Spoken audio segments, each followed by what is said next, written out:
When it comes to equipment, a lot of people are always asking, not just me, but just about anybody, should I play on a large mouthpiece? Do I need to play on a large bore horn?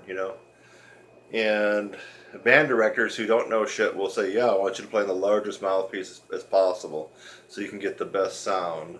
And I want you to play on the biggest bore horn so you can get the biggest sound.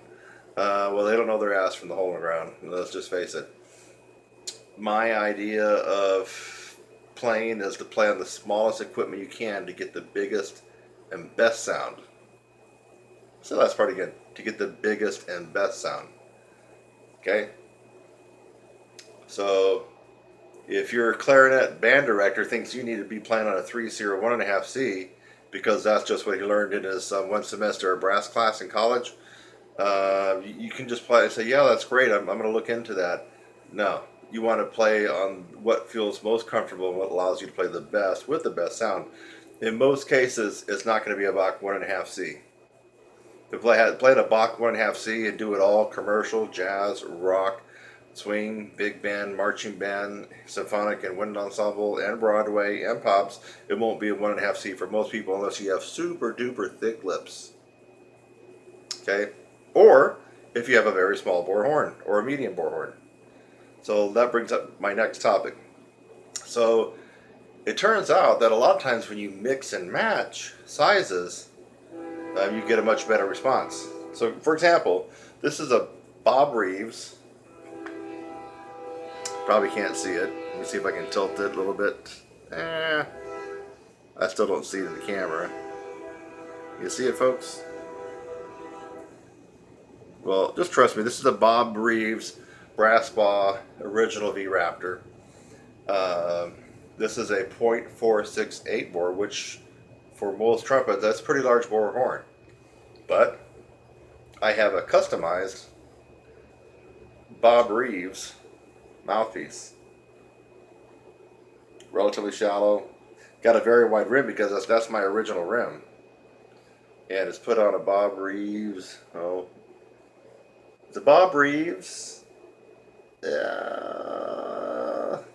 42 SV, 42 Sam Victor, and I've got a number 2 sleeve. So the body of it, the cup and the back bore and the sleeve would be a Bob Reeves 42 SV number 2 sleeve. This is a Neil Sanders rim, which is really super duper. It's wider than a 1C rim, but this is shallow. So you might want to play around with this shallow into large bore. It seems to make a pretty good combination, or something like a 1.5C or a 1.25 if you really love the feel of it, into something like a medium bore, like a step bore. Say like the right off the cuff is a Yamaha 8310Z.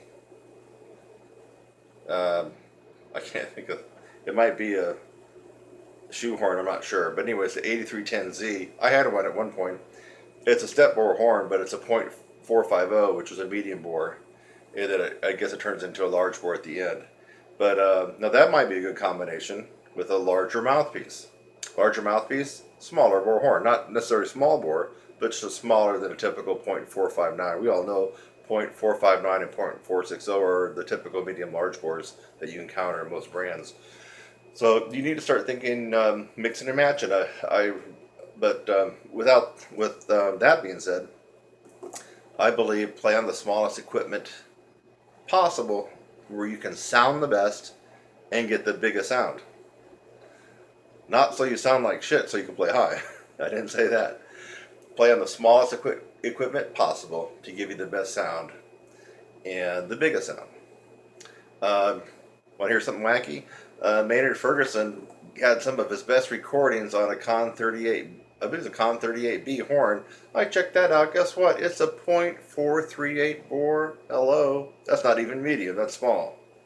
Okay? He was getting huge, big sounds. I believe he was playing stuff like Tenderly and Hey There and Maria and Somewhere back in the mid to late 60s. I mean, he got this huge sound out of a .438 bore horn on a Con 38B.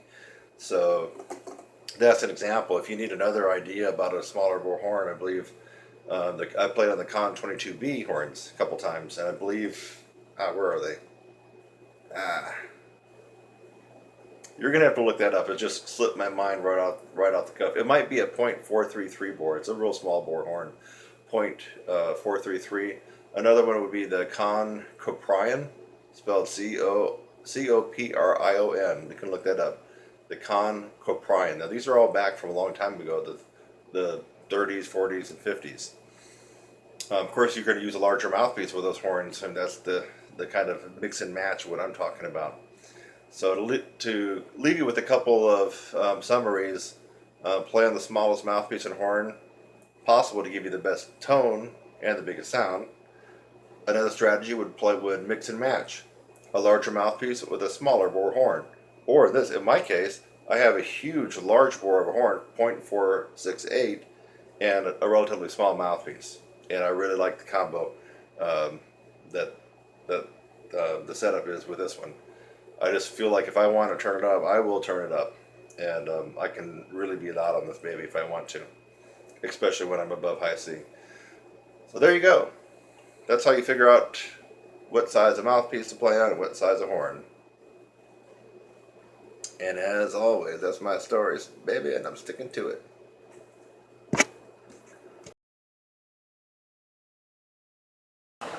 Hi, I'm Kurt Thompson, and welcome to my channel.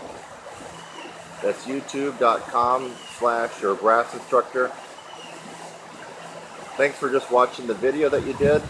Maybe it's the first one that you've watched, or maybe you've watched tons of my videos. In fact, as of June 2016, as a brass player and trumpet player, I have the most tutorials free on the planet.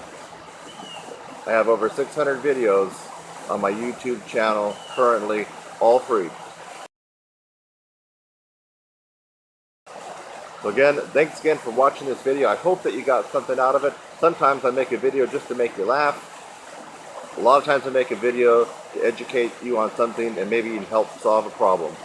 So I hope something like that occurred for you in this video. And while you're at it, again, subscribe, click on my website link, and go on to the next video. It's lovely out here. Have a great day.